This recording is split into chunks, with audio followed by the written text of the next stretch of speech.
Assalamualaikum warahmatullahi wabarakatuh. Salam dan bahagia. Berikut ini refleksi terbimbing saya dari mempelajari modul 3.1 materi pengambilan keputusan sebagai pemimpin pembelajaran. Pendidikan adalah sebuah seni untuk membuat manusia menjadi berperilaku etis.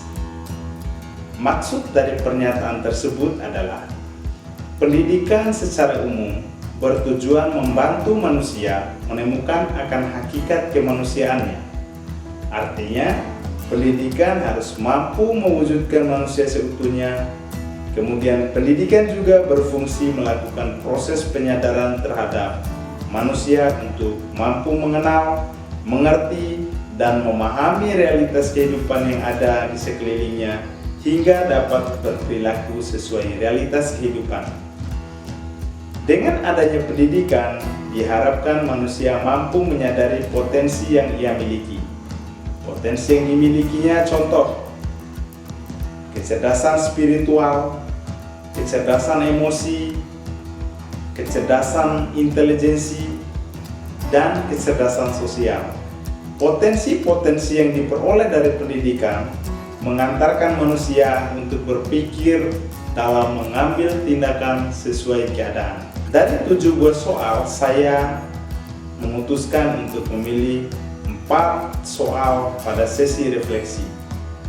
Yang pertama, pemahaman saya tentang dilema etika adalah situasi yang terjadi ketika seseorang harus memilih antara dua pilihan, di mana kedua pilihan secara moral benar tetapi bertentangan.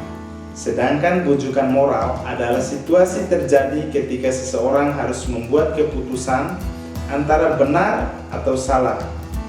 Ketika kita menghadapi situasi dilema etika, akan ada nilai-nilai kebajikan yang mendasari yang bertentangan, seperti cinta dan kasih sayang, kebenaran, keadilan, kebebasan, persatuan, toleransi, tanggung jawab, dan penghargaan akan hidup yang disebut sebagai paradigma dalam pengambilan keputusan. Secara umum, paradigma yang terjadi pada situasi dilema etika ada 4. Yang pertama, individu lawan masyarakat atau individu vs community. Yang kedua, rasa keadilan lawan rasa kasihan, justice vs mercy. Yang ketiga, kebenaran lawan kesetiaan atau truth vs loyalty. Yang keempat, jangka pendek lawan jangka panjang.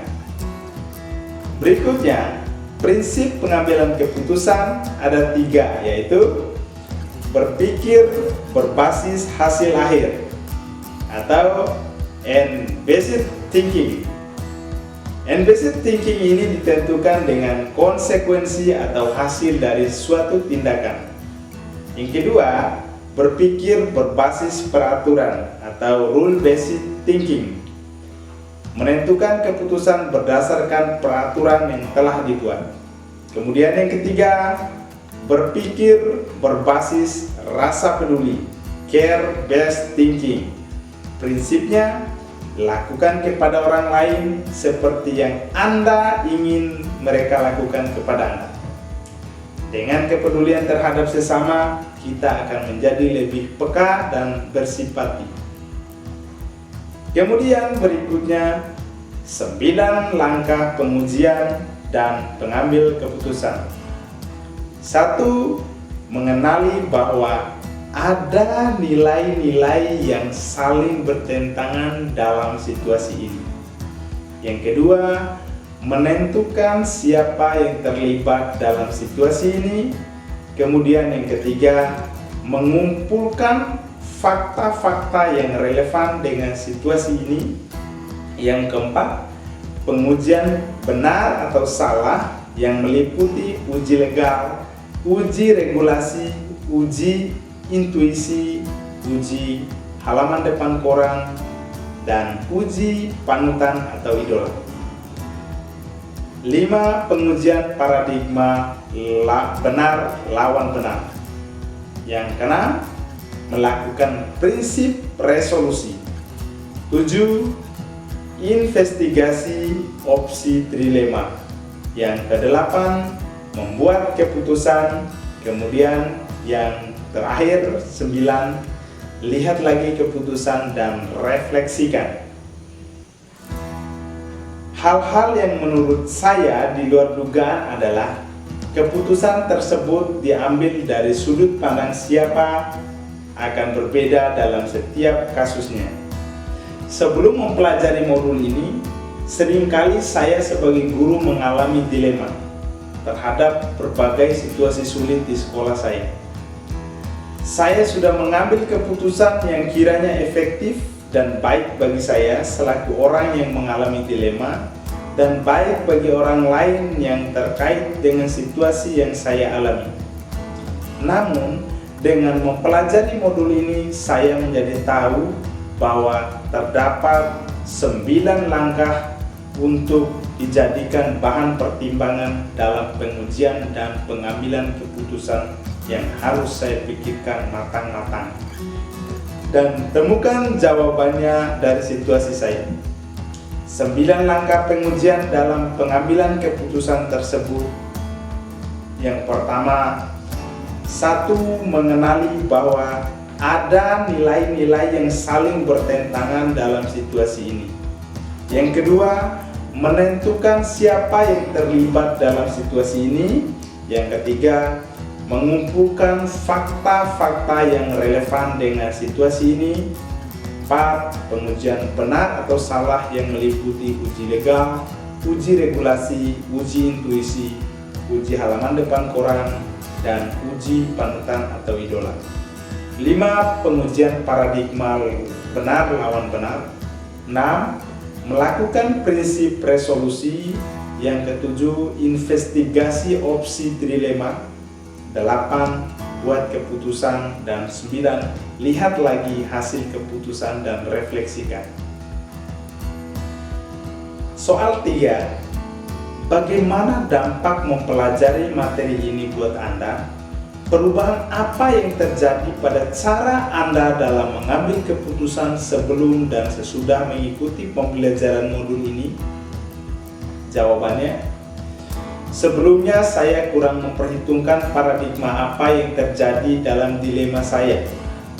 Kemudian setelah saya belajar modul dampaknya, saya menyadari apa pentingnya mengidentifikasi paradigma. Ini bukan hanya mengelompokkan permasalahan, namun membawa penajaman pada fokus kenyataan bahwa situasi saya. Bahwa ini betul-betul mempertimbangkan antara dua nilai inti kebajikan yang sama-sama penting bagi saya. Perubahan yang terjadi pada cara saya mengambil keputusan adalah mengenali terlebih dahulu apa masalahnya, kemudian masalah siapa ini, kemudian paradigma apa yang terjadi dalam situasi ini.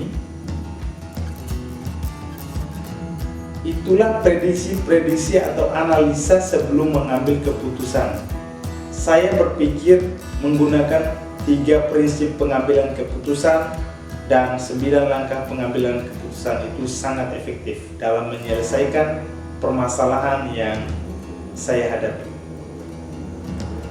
Yang keempat, seberapa penting mempelajari topik modul ini bagi Anda sebagai seorang individu dan Anda sebagai seorang pemimpin pembelajaran? Ya, sangat penting. Saya sebagai guru merupakan pemimpin pembelajaran bagi murid dan bagian dari stakeholder di sekolah. Akan banyak situasi di sekolah yang akan terselesaikan dengan efektif setelah mengetahui dilema etika dan bujukan moral. 4. Paradigma pengambilan keputusan, 3 prinsip pengambilan keputusan, dan 9 langkah pengambilan dan pengujian keputusan. Keberhasilan seorang pemimpin dalam mengembangkan salah satu tugas tersulit yaitu mengambil suatu keputusan yang efektif. Keputusan-keputusan ini secara langsung atau tidak langsung bisa menentukan arah dan tujuan institusi atau lembaga tempat saya menjalankan tugas sebagai profesionalisme dalam diri saya.